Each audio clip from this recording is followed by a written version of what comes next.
Hi friends, welcome to my cooking YouTube channel. ಬನ್ನಿ ಇವತ್ತಿನ recipe ಏನಂತ ನೋಡೋಣ. ಜೋಳದ ಹಿಟ್ಟಿನಿಂದ ರೊಟ್ಟಿ ಮಾಡೋಕ್ಕೆ ಬರಲ್ಲ ಅನ್ನೋರು 1 ಕಪ್ ಜೋಳದ ಹಿಟ್ಟಿನಿಂದ ಗರಿಗರಿಯಾದ ದೋಸೆಯನ್ನು ಈ ರೀತಿ ಮಾಡ್ಕೊಳ್ಳಿ. ಯಾವ ರೀತಿ ಮಾಡ್ಕೊಳ್ಳೋದು ಅಂತ ನೋಡ್ಕೊಳ್ಳೋಣ ಬನ್ನಿ ಫ್ರೆಂಡ್ಸ್.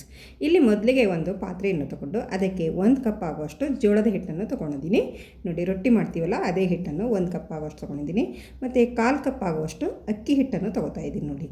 ಮತ್ತು 2 ಸ್ಪೂನಷ್ಟು ನಾನು ಇಲ್ಲಿ ಚಿರೋಟಿ ರವವನ್ನು ಹಾಕ್ಕೊಳ್ತಾ ಇದ್ದೀನಿ ನೋಡಿ. ಇವಾಗ ನಾವು ಇದನ್ನೆಲ್ಲ ಒಂದ್ಸರಿ ಈ ರೀತಿ ಮಿಕ್ಸ್ ಮಾಡ್ಕೊಳ್ಬೇಕು. ಜೋಳದ ಹಿಟ್ಟು, ಅಕ್ಕಿ ಹಿಟ್ಟು, ರವೆ ಎಲ್ಲ ಚೆನ್ನಾಗಿ ಮಿಕ್ಸ್ ಮಾಡಿಕೊಂಡು ಇವಾಗ ನಾನು ಅದೇ ಕಪ್ಪಿನಿಂದ 1 ಕಪ್ ಆಗುವಷ್ಟು ನಾನಿಲ್ಲಿ ನೀರನ್ನು ಹಾಕ್ತಾ ಇದ್ದೀನಿ. ನೀರು ಹಾಕ್ಕೊಂಡು ಒಂದ್ಸರಿ ಈ ರೀತಿ ಚೆನ್ನಾಗಿ ಮಿಕ್ಸ್ ಮಾಡ್ಕೊಳ್ಳಿ. ಗಂಟು ಇಲ್ಲದ ಹಾಗೆ ನಾವು ಚೆನ್ನಾಗಿ ಈ ರೀತಿ ಮಿಕ್ಸ್ ಮಾಡ್ಕೊಳ್ಬೇಕು. ಇದು ಇನ್ನೂ ಗಟ್ಟಿ ಅನ್ನಿಸ್ತಾ ಇದೆ. ನಾನು ಅದಕ್ಕೆ ಇನ್ನೊಂದು ಕಪ್ಪಷ್ಟು ನೀರನ್ನು ಹಾಕ್ತಾ ಇದ್ದೀನಿ. 1 ಕಪ್ ಜೋಳದ ಹಿಟ್ಟಿಗೆ ನಾನಿಲ್ಲಿ 2 ಕಪ್ಪಷ್ಟು ನೀರನ್ನು ಹಾಕ್ಕೊಂಡು ಈ ರೀತಿ ಚೆನ್ನಾಗಿ ಗಂಟಿಲ್ಲದ ಹಾಗೆ ಒಂದ್ಸರಿ ಮಿಕ್ಸ್ ಮಾಡ್ಕೊಳ್ಬೇಕು ನೋಡಿ. ಒಂದೇ ಒಂದು ಕಪ್ ಜೋಳದ ಹಿಟ್ಟಿನಿಂದ ನಾವು ಗರಿಗರಿಯಾದ ದೋಸೆಯನ್ನು ಮಾಡ್ಕೊಳ್ಬೋದು ನೋಡಿ. ಯಾರಿಗೆ ರೊಟ್ಟಿ ಮಾಡೋಕ್ಕೆ ಬರಲ್ಲ ಅನ್ನೋರು ಈ ರೀತಿ ನೀವು ದೋಸೆಯನ್ನು ಮಾಡಿಕೊಂಡು ತಿನ್ಬೋದು ನೋಡಿ. ಯಾವ ಹದಕ್ಕೆ ಹಿಟ್ಟನ್ನು ರೆಡಿ ಮಾಡ್ಕೊಳ್ಬೇಕಂತ ನೋಡ್ಕೊಳ್ಳಿ. ಈ ಹದಕ್ಕೆ ಹಿಟ್ಟನ್ನು ರೆಡಿ ಮಾಡಿಕೊಂಡು ನಾವು ಒಂದು 10ರಿಂದ 15 ನಿಮಿಷ ಇದನ್ನು ರೆಸ್ಟ್ ಮಾಡೋದಕ್ಕೆ ಬಿಡೋಣ ನೋಡಿ ಫ್ರೆಂಡ್ಸ್. ಇವಾಗ ಒಂದು 10ರಿಂದ 15 ನಿಮಿಷ ಆಯಿತು. ಯಾವ ರೀತಿ ನೆಂದಿದೆ ಅಂತ ನಾವು ನೋಡ್ಕೊಳ್ಳೋಣ ನೋಡಿ. ಎಷ್ಟೊಂದು ಚೆನ್ನಾಗಿ ನೆಂದಿದೆ. ರವೆ ಮತ್ತು ಅಕ್ಕಿ ಹಿಟ್ಟು, ಜೋಳದ ಹಿಟ್ಟು ಎಲ್ಲ ಚೆನ್ನಾಗಿ ಹೊಂದ್ಕೊಂಡಿದೆ ನೋಡಿ. ಇವಾಗ ಇದು ಒಂದು ಸ್ವಲ್ಪ ಇದಕ್ಕೆ ನಾವು ಮಸಾಲ ಹಾಕೊಳ್ಳೋಣ.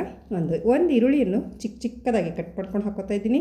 ಮತ್ತು ಒಂದು ಸ್ವಲ್ಪ ಕೊತ್ತಂಬರಿ ಸೊಪ್ಪು, ರುಚಿಗೆ ತಕ್ಕಷ್ಟು ಉಪ್ಪು ಮತ್ತು 1 ಸ್ಪೂನಷ್ಟು ಜೀರಿಗೆ, ಇದನ್ನೆಲ್ಲ ಹಾಕ್ಕೊಂಡು ನಾವು ಚೆನ್ನಾಗಿ ಈ ರೀತಿ ಮಿಕ್ಸ್ ಮಾಡ್ಕೊಳ್ಬೇಕು ನೋಡಿ. ಇದು ಯಾವ ಹದಕ್ಕೆ ಇರಬೇಕು ಅಂತ ನೋಡ್ಕೊಳ್ಳೋಣ. ಒಂದು ಸ್ವಲ್ಪ ಗಟ್ಟಿ ಅನ್ನಿಸ್ತಾ ಇದೆ.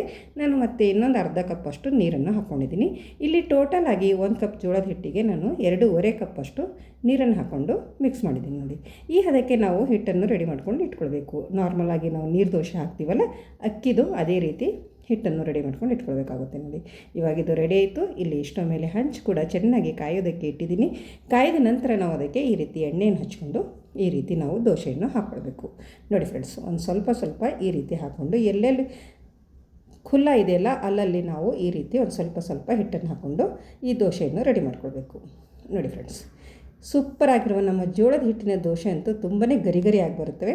ಇದ್ರ ಮೇಲೆ ಒಂದು ಸ್ವಲ್ಪ ಎಣ್ಣೆ ಅಥವಾ ತುಪ್ಪ ಯಾವುದಾದ್ರೂ ಒಂದು ಸ್ವಲ್ಪ ಹಚ್ಕೊಂಡು ನಾವು ಹಂಚನ್ನು ಈ ಸೈಡ್ ಆ ಸೈಡ್ ಮಾಡಿಕೊಂಡು ಜರಿಸ್ಕೊಂಡು ಒಂದು ಸ್ವಲ್ಪ ಹೊತ್ತು ನಾವು ಇದನ್ನು ಬೇಯಿಸ್ಕೊಳ್ಬೇಕು ನೋಡಿ ಫ್ರೆಂಡ್ಸ್. ಬೇರೆ ದೋಸೆಗಿಂತ ಒಂದು ಸ್ವಲ್ಪ ಟೈಮ್ ಹಿಡಿಯುತ್ತೆ ಬೇಯೋದಕ್ಕೆ. ಬೆಂದ ನಂತರ ನಾವು ಒಂದು ಕಡಚಿಯಿಂದ ಈ ರೀತಿ ಎಲ್ಲ ಕಡೆ ಬಿಡಿಸ್ಕೊಂಡು ನಾವು ದೋಸೆಯನ್ನು ಆರಾಮವಾಗಿ ತೆಕ್ಕೊಳ್ಬೋದು ನೋಡಿ. ಎಷ್ಟು ಚೆನ್ನಾಗಿ ಬಂತು. ನಮ್ಮ ದೋಸೆ ರೆಡಿ ಆಯಿತು ನೋಡಿ. ನಾನಿಲ್ಲಿ ಇನ್ನೊಂದು ದೋಸೆ ಕೂಡ ನಾನಿಲ್ಲಿ ಹಾಕಿ ತೋರಿಸ್ತಾ ಇದ್ದೀನಿ. ಅದೇ ರೀತಿ ನಾವು ಈ ದೋಸೆ ಕೂಡ ಹಾಕ್ಕೊಳ್ಬೋದು. ಮೊದಲಿಗೆ ಎಣ್ಣೆನ ಹಚ್ಕೊಂಡು ಮತ್ತು ಈ ರೀತಿ ದೋಸೆ ಹಾಕ್ಕೊಳ್ಳಿ. ನೋಡಿದ್ರಲ್ಲ ಫ್ರೆಂಡ್ಸ್, ಎಷ್ಟೊಂದು ಚೆನ್ನಾಗಿ ಗರಿ ಆಗಿರುವ ನಮ್ಮ ಈ ಜೋಳದ ಹಿಟ್ಟಿನಿಂದ ದೋಸೆ ರೆಡಿ ಆಯಿತು ಅಂತ. ನೀವು ಒಂದು ಸರ್ತಿ ಮನೆಯಲ್ಲಿ ಮಾಡಿ ನೋಡಿ, ಹೇಗೆ ಬಂತು ಅಂತ ಕಮೆಂಟಲ್ಲಿ ತಿಳಿಸಿ. ಬೆಳಗ್ಗೆ ಎದ್ದ ತಕ್ಷಣ ಮಕ್ಕಳಿಗೆ ಟಿಫಿನಿಗಾಗಲಿ ಲಂಚ್ ಬಾಕ್ಸಿಗಾಗಲಿ ಈ ರೀತಿ ನಾವು ಜೋಳದ ಹಿಟ್ಟಿನ ದೋಸೆ ಮಾಡಿಕೊಟ್ರೆ ತುಂಬಾ ಇಷ್ಟಪಟ್ಟು ತಿಂತಾರೆ. ನೋಡಿದ್ರೆ ಫ್ರೆಂಡ್ಸ್, 2ನೇ ದೋಸೆ ಕೂಡ ರೆಡಿ ಆಯಿತು. ಸೂಪರಾಗಿರುವ ನಮ್ಮ ಜೋಳದ ಹಿಟ್ಟಿನ ದೋಸೆ ಅಂತೂ ರೆಡಿಯಾಗಿದೆ ನೋಡಿ.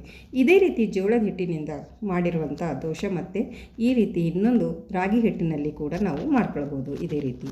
ಇಲ್ಲಿ ನೋಡಿ ರೆಡಿಯಾಗಿದೆ. ಒಂದು ಪ್ಲೇಟಲ್ಲಿ ನಾನು ಸರ್ವ್ ಮಾಡ್ತಾ ಇದ್ದೀನಿ ಶೇಂಗಾ ಚಟ್ನಿಯೊಂದಿಗೆ. ನೋಡಿದ್ರಲ್ಲ ಫ್ರೆಂಡ್ಸ್, ಎಷ್ಟೊಂದು ಚೆನ್ನಾಗಿ ಬಂದಿದೆ ಅಂತ.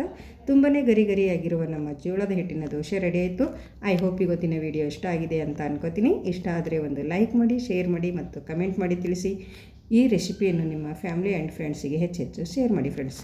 ಮತ್ತು ನನ್ನ ಚಾನಲನ್ನು ಯಾರು ಸಬ್ಸ್ಕ್ರೈಬ್ ಮಾಡಿಕೊಂಡಿಲ್ಲ ಅವರು ಸಬ್ಸ್ಕ್ರೈಬ್ ಮಾಡ್ಕೊಳ್ಳಿ. ಮತ್ತೆ ಸಿಗೋಣ ಮುಂದಿನ ವಿಡಿಯೋದಲ್ಲಿ ಹೊಸ ರೆಸಿಪಿಯೊಂದಿಗೆ. ಓಕೆ, ಬಾಯ್.